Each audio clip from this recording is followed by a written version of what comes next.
제가 어릴 때 어른들이 항상 하시는 말씀이 있었어요. 뭐냐면 인생을 알아간다. 야, 내가 인생을 배운다. 뭐 이런 표현들을 많이 쓰셨어요. 그러니까 제가 어릴 때는 그 말씀이 무슨 말씀인지를 몰랐습니다. 우리 이제 앉아 계신 우리 성도님들은 다 연배가 다 저보다 높으시잖아요. 여기서 제가 제일 막내거든요. 그러니까 인생을 알아간다, 인생을 배워간다, 이게 어떤 걸 배우는가라고 제가 만약에 질문을 드리면 아마도 굉장히 다이나믹한 얘기들이 많이 나올 겁니다. 왜냐하면 사람이 살아가는 인생의 모습은 다 각양각색이잖아요. 그러다 보니까 그 인생의 길에서 배우는 것들이 상당히 각 사람들마다 막 다릅니다. 그러면 제가 이제 다른 말로 질문을 던지면 젊은이와 노인의 차이가 뭘까 했을 때 저는 경험이라고 생각합니다. 제 개인적으로는. 물론 이제 잠언에서도 이제 그런 비슷한 말씀을 하시지만 경험이에요. 젊은이들은 경험이 별로 없습니다. 경험이 없다 보니까 무서운 줄 몰라요. 굉장히 열정적이고 도전적입니다. 그리고 인생을 그 자신감 때문에 그런지 몰라도 그 혈기 때문에 그런지 몰라도 인생을 자기 마음대로 휘두를 수 있다고 생각을 해요. 근데 인생을 오랫동안 살아오신 이 어르신들은 경험을 통해 수없는 경험을 통해 내 맘대로 그러니까 내 맘대로 할 수 있는 게 별로 없다라는 걸 아실 겁니다. 아, 진짜 내가 할 수 있는 게 별로 없구나. 내 맘대로 되는 게 아니구나, 인생이라는 거는. 이렇게 생각을 하실 거라고 저는 생각을 합니다. 왜 그러냐면 제가 젊을 때, 제가 어릴 때는 제가 그랬어요. 내 맘대로 할 수 있을 것 같아요.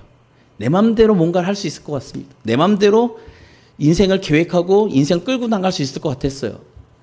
그런데 이제 점점 나이가 들면서 수많은 경험들을 통해서 느낀 거는 내 맘대로 할 수 있는 게 별로 없다라는 것을 점점 느끼고 있거든요. 그러니까 오늘 일만도 그렇거든요. 오늘 일만도 작년 2월 달에 제 아내가 갑상선 암 초기 수술을 받았습니다. 1년 만에 또 수술을 받는 거예요. 그러니까 이거는 뭐 저희 맘대로 할 수 있는 게 아니잖아요. 아픈데 갑작스럽게 아파서 수술을 급작스럽게 받아야 되는 상황이 돼가지고 갑자기 수술을 받았는데 이런 식으로 내 맘대로 할 수 있는 게 없어요. 철저하게 건강을 관리한다고 해도 내 맘대로 되는 게 아니고요. 오늘도 뭐 이렇게 왔는데 교회를 오고 있는데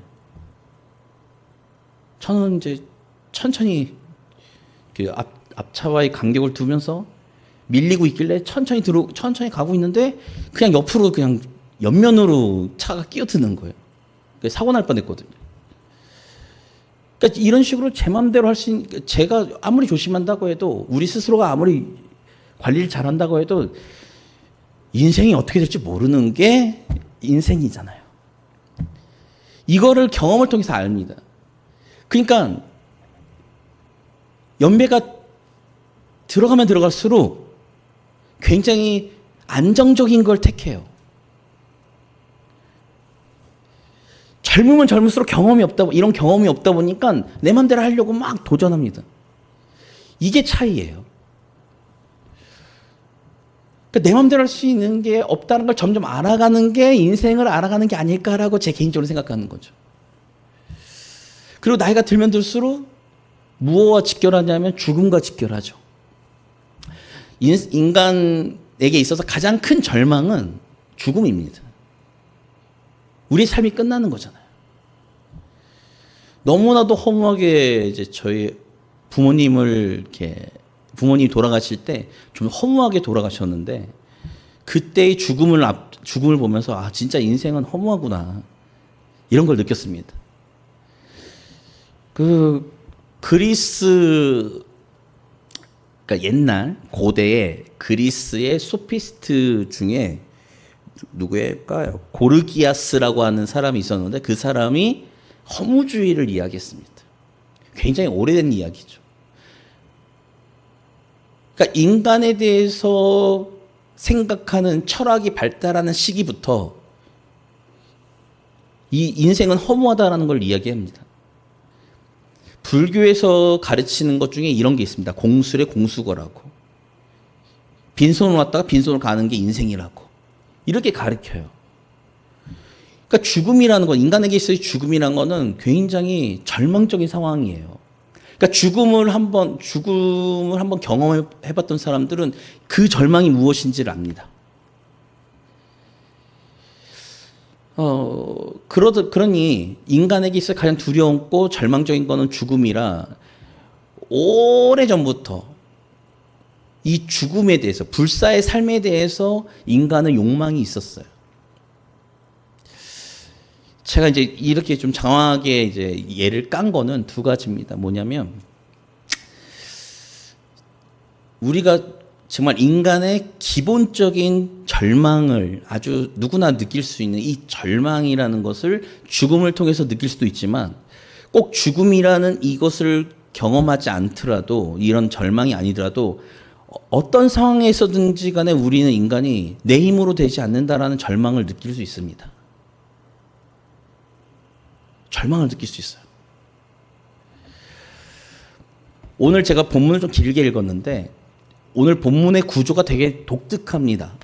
뭐냐면 야이로가 와서, 회당장이었던 야이로가 와서 자기의 딸이 죽게 생겼으니 예수님 제발 우리 집에 가서 손을 얹고 구원해 주세요라고 부탁해서 야이로의 집에 가는 도중에 12해 동안 혈루증을 앓고 있는 여인이 예수님께 고침을 받는 사건이 나오고, 그리고 난 이후에 다시 야이로의 집에서 딸이 죽었다라는 소식을 듣고 난 이후에 예수님이 가셔서 야이로의 딸을 살리시는 장면이에요. 이것은 두 가지 사건이 비슷한 것을 의미합니다. 이 비슷하다는 것이 바로 지금 제가 아까 앞서 말씀드렸던 이 두 가지 사건은 다 절망을 느끼고 있는 사건이에요.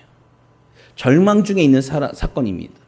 첫 번째, 야이로의 딸이 죽게 됨으로 인해서 그의 가족과 야이로의 딸과 그 주변에 있는 사람들은 죽음에 대한 절망을 느끼고 있었어요.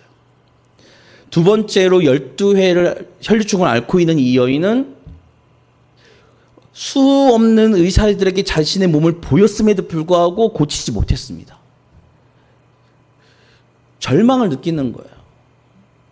그러니까 인간사에 있어서의 절망을, 모든 절망을 보여주는 장면이 저는 오늘 본문이라고 생각합니다. 죽음에 대한 절망, 우리의 내 힘으로 할 수 없고 어떤 수단을 써서도 해결할 수 없는 그 절망감. 이것을 오늘 두 사건을 통해서 우리에게 보여주시는데, 결론적으로 미리 말씀드리면 이겁니다. 이 절망 중에 예수 그리스도가 우리의 유일한 소망이 되신다라는 거죠. 죄 가운데 거하는 우리 인간에 대한, 그리고 그 외의 모든 그 절망적인 그 우리의 인생에 있어서 하늘의 보좌를 버리시고 이 땅에 오신 예수 그리스도가 우리에게 주신 것은 산소만 계신 예수 그리스도, 우리에게 구원과 우리에게 소망을 주시기 위해서 이 땅에 오시고 소망 그 자체가 되셨다라는 거예요. 오늘은 그것을 보여주는 중요한 장면, 두 장면을 함께 나누려고 합니다. 제가 오늘 본문을 보면서 느낀 거는 그거예요. 정말로 절망 중에 있는 사람이 취할 수 있는 유일한 행동이 무엇일까? 내가 정말로 어떤 간절한 소망이 있는데 그 소망을 이루기 위해서, 그 소망을 우리가 얻기 위해서 우리 인간이 할 수 있는 것은 무엇인가라고 했을 때 우리에게 절실함이 필요합니다. 혹시 막다른 골목길에, 우리의 인생의 골목길에 들어가 보신 적이 있으신지 모르겠지만 그 절망 가운데, 막다른 골목길 가운데 갔을 때는 정말로 절실해요. 정말 막장이라는 그 단어를 쓴다는 것 자체가 굉장히 좀 조심스럽지만 인생의 마지막 끝에 갔을 때는 진짜로 내 스스로가 절실해집니다. 근데 절실한데 이거에 해결점이 있어요. 오늘 야이로 회당장에 했던 야이로도 그렇고 12의 혈루증을 앓고 있는 여인도 마찬가지입니다. 눈앞에 희망이 보였어요. 소망이 보였어. 그러면 이 절실함을 갖고 있는 사람들에게 있어서 희망의 한 끈이 보일 때 하는 행동은 이 간절함입니다. 절실함의 간절함입니다. 오늘 볼까요? 회당장이에요. 야이로는 회당장입니다. 회당장은 유대인들의 종교 지도자예요. 그럼 지금 신약시대의 종교 지도자들을 하면 회당장, 그리고 바리새인, 서기관들. 이 종교 지도자들이 예수님에 대해서 어떠한 태도를 취했는가 했을 때 그들은 예수 그리스도를 메시아로 인정하지 않았고요. 오직 신성 모독죄로 예수님을 어떻게 쳐 죽일까를 생각했던 사람들입니다. 그냥 그것은 그들의 생각이었어요. 왜? 그들이 믿고 있는 그 신앙 안에서, 믿음 가운데서 도저히 용납할 수 없었거든요. 예수님을 하나님의 아들로서 인정할 수 없었습니다. 예수님과 항상 적대시했었어요. 그런데 이 적대시하던 회당장이었던 야이로가 자신의 딸이 죽게 생겼는데 소문으로 들어보니 예수님이 살리잖아요. 고쳐주잖아요. 그러니까 이 야이로가 예수님께 달려와서 예수님의 발 앞에 무릎을 꿇습니다. 그러니까 엎드리죠. 납작 엎드려서 제발 우리 딸 좀 살려달라고 간절하게 이야기합니다. 우리는 엎드린다라는 이 표현을 우리나라 정서로는 현대 정서로는 잘 이해할 수 없겠지만 이 당시에 유대인들의 사고방식에서 엎드린다라는 것은 두 가지 의미입니다. 하나는 종이 주인에게 행하는 모습이에요. 두 번째는 하나님 앞에 섰을 때의 모습입니다. 구약을 보면 하나님의 임재 가운데 있을 때 모든 이들은 하나님 앞에 무릎을 꿇었고 엎드렸습니다. 이것은 최고의 하나님을 인정하는 경배의 자세입니다. 하나님을 하나님으로 인정하고 나는 하나님이 만드신 피조물이라는 것을 인정하는 모습이 무릎 꿇고 엎드리는 장면이에요. 근데 지금 야이로가, 회당장이었던 야이로가 자기가 신성 모독죄를 져서 죽이고 싶어 했던 그 예수님 앞에 자신이 엎드린다는 것은 예수님을 하나님의 아들로 인정한다는 뜻입니다. 이게 쉬울까? 이것이 만약에 사람들의 입소문을 나서 만약에 유대인 종교 지도자들에게 들어가면 그 회의 가운데 이것이 산정되면 그는 회당장의 권위를 빼앗길 수도 있는 거예요. 사회적 지위, 자신이 가졌던 기득권, 자신이 가졌던 그런 모든 것들을 다 포기하고 예수님께 나아가는 거예요. 얼마나 야이로가 절박하고 절실하고 간절했으면 자신을 둘러싸고 있는 모든 기득권과 명예와 사회적 지위를 다 내어 던지고 예수님 옆에 나아가겠습니까?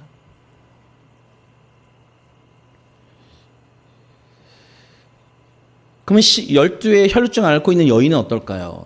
혈루증을 앓고 있는 여인은 레위기를 보면 혈루증을 앓고 있는 여인은 부정합니다. 그래서 사람들을 가까이 할 수 없어요. 왜 그러냐면 레위기를 보면 그 부정한 여인을 만지는 사람도 부정하게 되기 때문에 정결례식을 치러야 됩니다.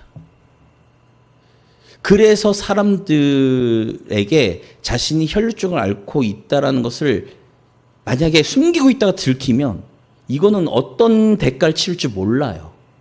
그런데 오늘 보니까 그 무리들이 있는데 이 여인이 그 어떤 대가를 치를지도 모르지만 오직 예수님의 저 옷자락만이라도 만지면 내가 치료받을 수 있을 것 같은 믿음으로 사람들을 헤집고 다닙니다.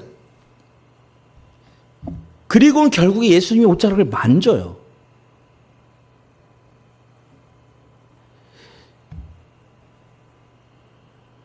우리가 유대인 사회를 잘 몰라서 그렇지만 신약 시대까지 기록된 유대인들의 사회는 굉장히 가부장적인 사회와, 그리고 여자와 아이들은 뭐 이런 표현은 죄송하지만 인간 취급을 못 받았어요.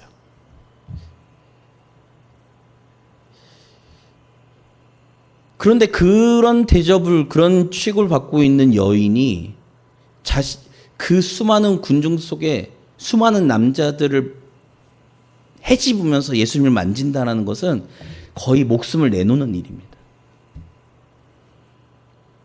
왜 그랬을까? 절박하거든요. 절실하거든요.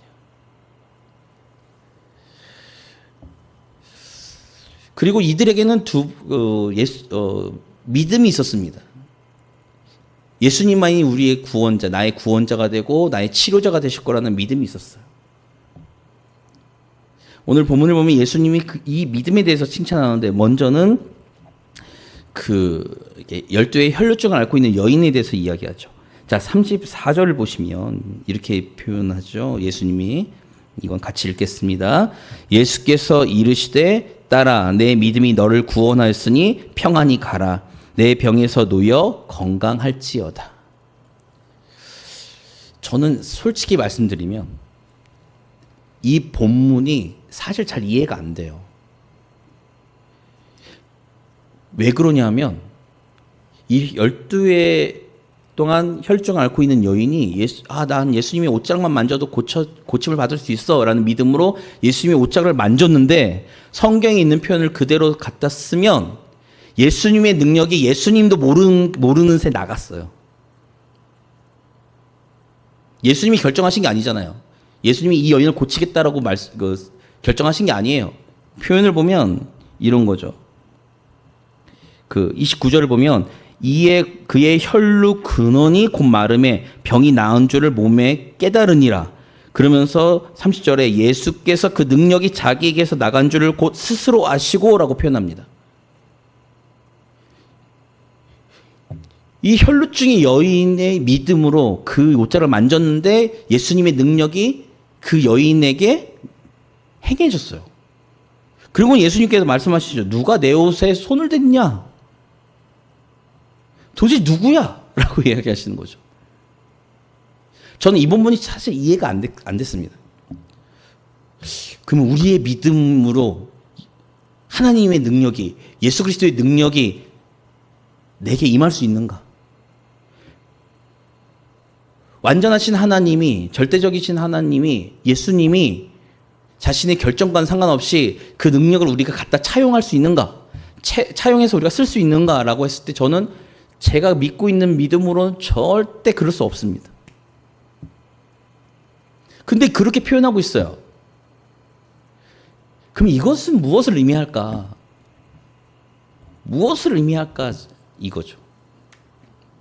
우리 성도님들은 무엇을 의미한다고 생각하십니까? 우리가 믿으면, 우리의 믿음으로 하나님의 능력을 끌어다가 차용해서 쓸 수 있을까요?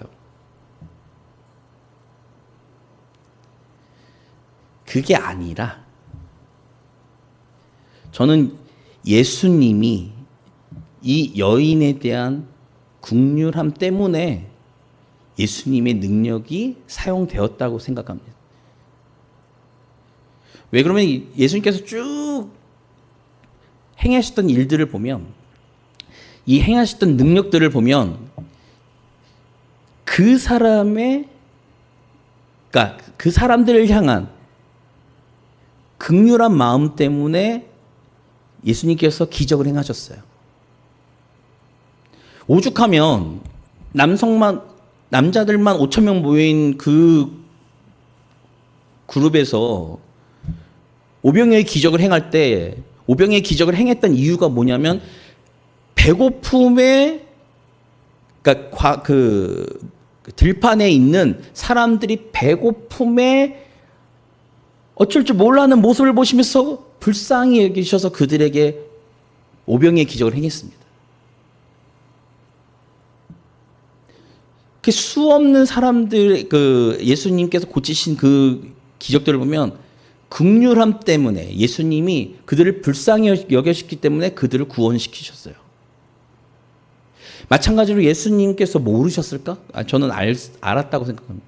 예수님은 알고 계셨어요. 왜? 예수님은 하나님이시니까요. 시간과 공간을 초월하시잖아요. 그러니까 그것을 알고 계셨음에도 불구하고 왜 이렇게 표현했을까라고 했을 때 이거 여기에 예수님께서 그 무리들에게 하고 싶었던 메시지가 있어서 그렇습니다. 그 메시지는 이 다음에 야이로의 딸과 연결돼요. 자, 보시면 이 이후에 보면 혈루증 여인을 고치시고 난 이후에 여기 35절을 보면 아직 예수께서 말씀하실 때에라고 기록되어 있습니다. 그러니까 예수님께서 이 12의 혈루증 앓고 있는 여인에게 말씀을 다 하시기도 전에 야이로의 집에서 사람이 와요. 그리고는 죽었다고 이야기를 하죠. 그랬더니 예수님께서 이렇게 말씀하십니다. 36절, 이건 중요하니까 함께 읽겠습니다. 같이 읽습니다. 예수께서 그 하는 말을 곁에서 들으시고 회당장에게 이르시되 두려워하지 말고 믿기만 하라 하시고. 자, 보시면 야이로가 예수님 발 앞에 엎드려서 예수님을 간절히 초청했을 때 그는 예수님이 고치시고 구원해 주시고 살게 해 주실 거라는 믿음 때문에 그는 그런 행동을 벌였습니다. 근데 그 행동이 결국엔 무산됐잖아요. 아무런 쓸모가 없는 일이 되어버렸습니다. 그랬더니 예수님께서 그 얘기를 듣자마자 야이로가 더 이상 자기가 믿고 있던 그 믿음을 포기하기 전에 예수님이 미리 선수를 치십니다. 뭐라고 하실까요? 두려워하지 말고 믿기만 하라.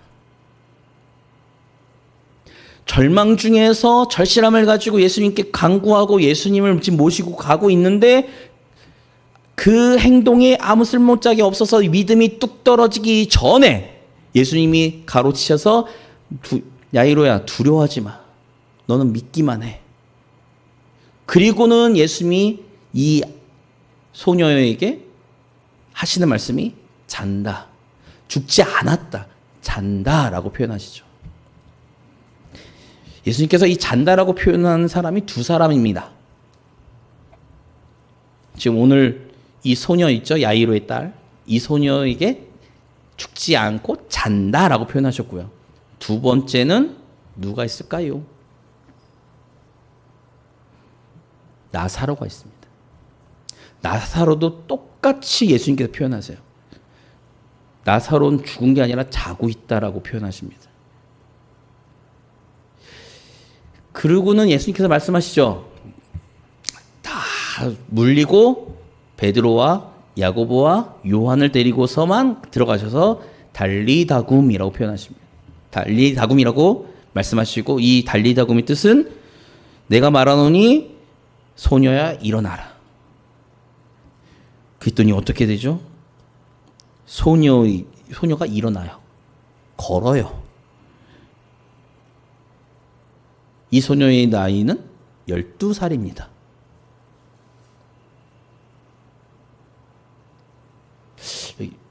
이상하죠?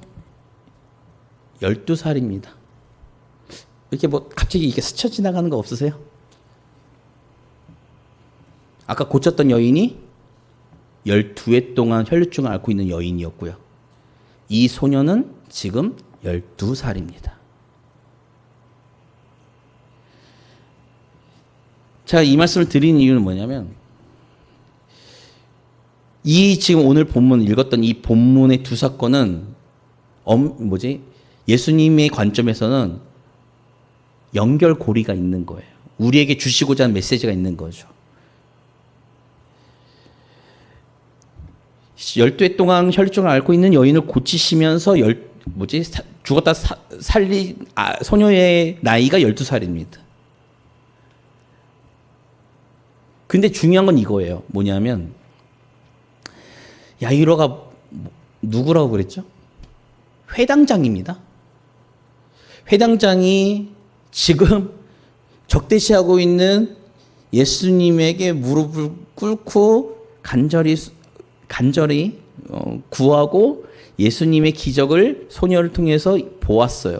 그의 믿음이 예수님을 하나님의 아들로 인정하고 예수님을 믿었어요. 그러면 이 야이로의 집에 닥칠 수많은 일들이 생길 거죠.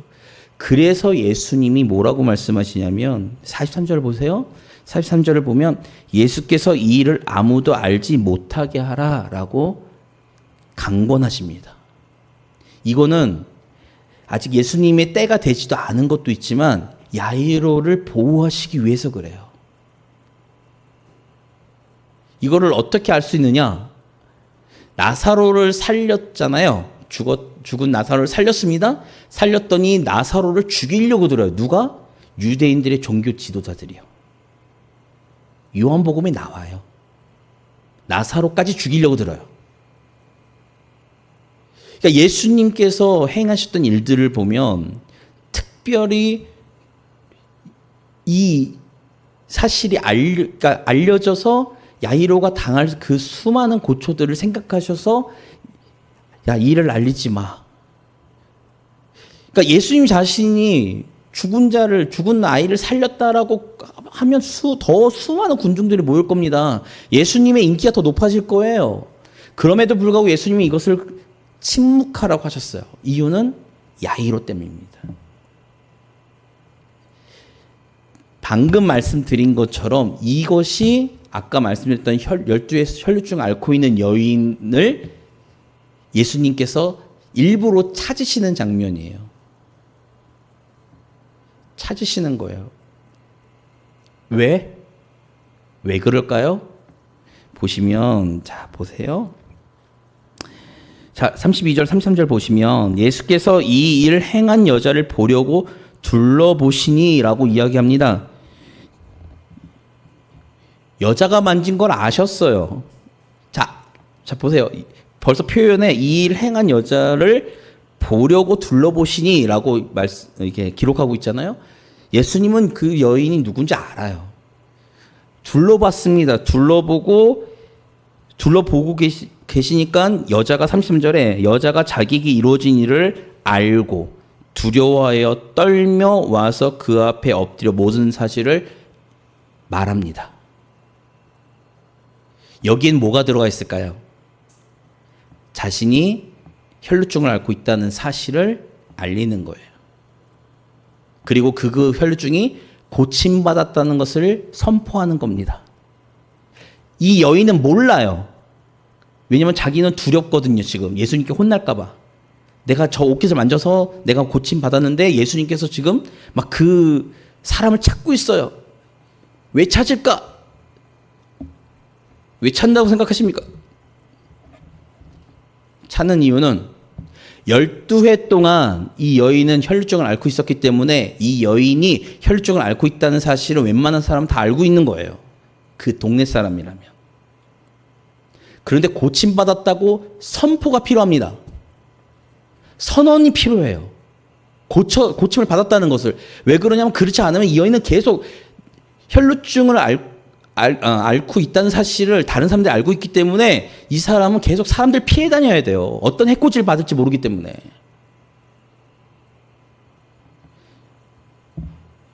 그러니까 이 여인을 위해서 예수님께서 모른 척 하시고는 이 여인의 입을 통해서 예수님께서 행하신 그 일들을 선포하시고 이 여인이 고침받았다는 것을 선언하시기 위해서 일부러 모른 척 하시는 거예요. 반대죠. 12살 난 소녀의 그 문제는 감추시고 12년 동안 혈증을 앓고 있는 여인은 그 입을 통해서 선포하게 만드셨어요. 근데 두 가지의 공통점은 뭐냐? 그 당사자들을 위해서 예수님께서 행하시는 일들이라는 겁니다. 이것이 예수님의 긍휼이에요. 비슷한 사건이고 절망 가운데 있는 사람들에게 예수님께서 오직 산소망으로서 역사하시는 그 장면이긴 하지만 그 대상자와 그 상황에 따라서 예수님의 행동은 다르게 나타납니다. 왜요? 그 사람들을 위해서. 그러면 오늘 이 시간 우리에게 절망 가운데 있는 우리들에게, 나도 모르는 상황 속에서 절망을 느끼고 있는 우리에게 예수님은, 나에게 가장 필요한 것으로 예수님은 산소망으로서 우리에게 행하시는 놀라운 일들이 있다라는 겁니다. 각자에게 다 틀려요. 각자의 처한 상황과 환경과 그 사람이 가지고 있는 그 모든 것을 예수님께서는 아시고 그 일들을 행해 나가신다는 거죠. 우리에게는 이러한 야이로와 같은 믿음이 필요하고요. 혈루증을 앓고 있는 여인 같은 믿음이 필요합니다. 필요한데 그 믿음이 내가 믿습니다 라고 해서 끝나는 게 아니에요. 오늘날은. 왜냐하면 오늘날은 우리가 예수님을, 지금은 예수님이 눈에 보이고 예수님을 만질 수 있고 예수님께 찾아가서 이야기할 수 있잖아요. 근데 오늘날은 어떻죠? 예수님은 저 하늘 보자 하나님 우편에 앉아 계시잖아요. 어떻게 예수님의 그 옷자락을, 혈루증 앓고 있는 여인처럼 그 예수님의 옷자락을 만질 것이며 야이로와 같이 예수님께 고하겠습니까? 기도죠. 우리가 예수님이 우리의 산소망이시고 우리의 문제의 해결점이시고 예수님이 우리를 위해서 행하신 놀라운 일들을 우리가 기대하고 믿는다면 우리는 예수님 앞에 무릎 꿇고 엎드려 기도하는 믿음이 필요합니다. 기도라는 행위가 우리에게 필요해요. 그냥 나는 믿습니다. 로 끝나는 게 아니라는 거죠. 제 마지막 제 개인적인 이야기를 드리면, 저에게 있어서 가장 하나님 앞에서, 사람들 앞에서 사역자로서, 신앙인으로서, 믿는 사람으로서 가장 빛났던 때가 언제냐라고 저에게 물어보신다면 저의 인생에 가장 어두울 때였습니다. 왜냐하면 의지하기 아무것도 없었거든요. 내가 붙들 수 있는 게 아무것도 없었거든요. 그러니 하나님만 붙드는 그 모습을 제가 행할 수밖에 없었습니다. 뭔가 의지할 것이 점점 생기면서 제 머릿속, 제가 자꾸만 잊어버린 게 뭐냐면